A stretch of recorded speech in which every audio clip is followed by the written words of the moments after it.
Sisiguraduhin ko na lalabas lahat ng baho mo sa tulang gagawin kong ito.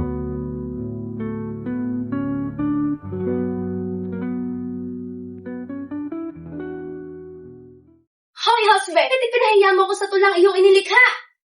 Anong yung binabagik? Tila yan ay sabi lamang. Walang hiya ka talaga!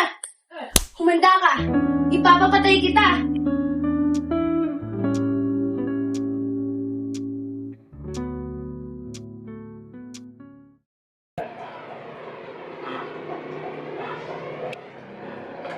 Tulungan niyo ako.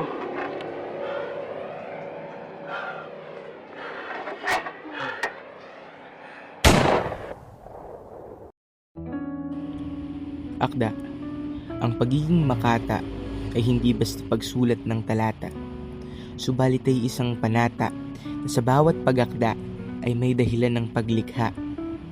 Sa paggawa ng tula, oras ay nirerespeto, tulad ng sinaing, di pwedeng ipilit pag hindi paluto. Bawat tula ay pagmalaki, subalit panatiliin nating maliit ang ulo nating ginagamit. Bawat makata dapat nating irespeto, manguguhit at talata na kanilang ginawa, mapatagalog, Cebuano o Bisaya. Di biro pagsulat ng tula, pagkat maghapon kang nakatulala. Pinipilit itahi mga letra at emosyon, sinlalim ng balon ang imahinasyon.